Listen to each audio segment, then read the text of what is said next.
ಮೂರು ಕಾನೂನು ಮಾಡತ್ ಹೇಳ್ರಿ ಅವ್ರಿಗೆ ಎಂ ಬಿ ಪಾಲ್ರಿಗೆ ರಾಹುಲ್ ಗಾಂಧಿ ಅವ್ರ ವಿರುದ್ಧ ಮಾತಾಡಿದ್ರೆ ಮಾಡತ್ ಹೇಳ್ರಿ ಯಾವ ಮಗ್ಗು ಅಂಜಲ್ನ ಎಂತಿಂತ ಮಹಾನ್ ನಾಯಕರು ನಮ್ಮ ಪಾರ್ಟಿಗೆ ಅಂಜಲ್ಲ ಇವು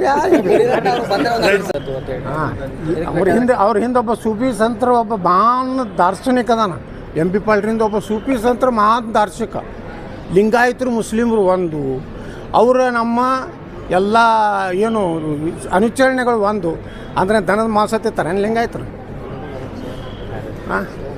ಮುಸ್ಲಿಮ್ರಿಗೆ ಲಿಂಗಾಯತ್ರಿಗೆ ಹೋಲಿಸ್ತಾರೆ ಅಲ್ಲಿ ದಾರ್ಶನಿಕ ಒಬ್ಬ ಅದಾನ ಲಿಂಗಾಯತನ ಪ್ರತ್ಯೇಕ ಮಾಡೋದು ಹಿಂದೂ ಸನಾತನ ಹಿಂದೂ ಧರ್ಮದಾಗಿನೇ ಕ್ಯಾಮಿ ಬಟ್ಟೆ ಹಾಕೊಂಡೇ ಹೇಳ್ತಾರೆ ನಮ್ಮ ಸ್ವಾಮಿಗಳು ಏನು ಹಸಿರು ಬಟ್ಟೆಗಳು ಘಟ ಬಿಟ್ಕೊಂಡೇ ಹೇಳ್ತಾರೆ ಲಿಂಗಾಯತರು ಮುಸ್ಲಿಮ್ರು ಹೆಂಗೆ ಒಂದು ಆಗ್ಲಕ್ಕೆ ಸಾಧ್ಯತೆ ಲಿಂಗಾಯತರಲ್ಲಿ ವೀರಶೈವರಲ್ಲಿ ಎಲ್ಲರೂ ಸನಾತನ ಹಿಂದೂ ಧರ್ಮದ ಭಾಗನೇ ಕಾನೂನು ಹೋರಾಟದ ಯಾರು ಮೂರು ಕಾನೂನು ಮಾಡತ್ ಹೇಳ್ರಿ ಅವ್ರಿಗೆ ಎಂ ಬಿ ಪಾಲ್ರಿಗೆ ರಾಹುಲ್ ಗಾಂಧಿ ಅವ್ರ ವಿರುದ್ಧ ಮಾತಾಡಿದ್ರೆ ಮಾಡತ್ ಹೇಳ್ರಿ ಯಾವ ಮಗ್ಗು ಅಂಜಲ್ನ ಎಂತಿಂತ ಮಹಾನ್ ನಾಯಕರು ನಮ್ಮ ಪಾರ್ಟಿಗೆ ಅಂಜಲ್ಲ ಇವು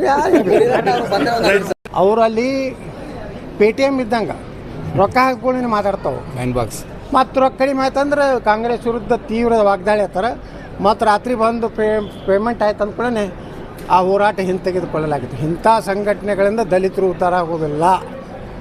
ದಲಿತರು ಹೊಸ ಒಂದು ನಾಯಕತ್ವವನ್ನು ಅವರು ಇನ್ನು ಮೇಲೆ ಚಿಂತನೆ ಮಾಡಬೇಕು.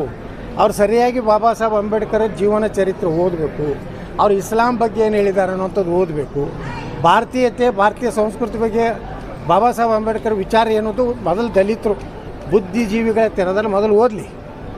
ಯಾವ ನಿಜವಾಗಿ ಅಂಬೇಡ್ಕರ್ ಅವರ ಅನ್ಯಾಯತೆ ಯಾರೇ ದಲಿತ ಮುಖಂಡರಿತ್ತಂದ್ರೆ ಅವ ಏನಾರೇ ಮನಸ್ಸತ್ತಿತ್ತಂದ್ರೆ ಕಾಂಗ್ರೆಸ್ನಾಗ ಇರೋದಿಲ್ಲ. ಮೊದಲೇದು ಅಂಬೇಡ್ಕರ್ ಒಂದು ಮಾತು ಹೇಳ್ಯಾರ, ಕಾಂಗ್ರೆಸ್ನ ಎಂದೂ ಅವರು ಸೇರಬೇಡ್ರಿ ಅಂತ ಅಂಬೇಡ್ಕರ್ ಕರೆ ಕೊಟ್ಟಾರೆ.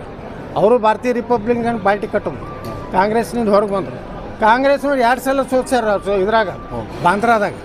ಅದಕ್ಕೆ ದಲಿತ ಇವತ್ತಿನ ಮುಖಂಡರು ಕಾಂಗ್ರೆಸ್ನಾಗ ಅದಾರಲ್ಲ ಅವ್ರು ಯಾರೂ ಅಂಬೇಡ್ಕರ್ ಅನುಯಾಯಿಗಳಲ್ಲ. ಅವರೆಲ್ಲ ಕಮರ್ಷಿಯಲ್ ರೊಕ್ಕಕ್ಕೆ ಹೋದವರು. ಈಗ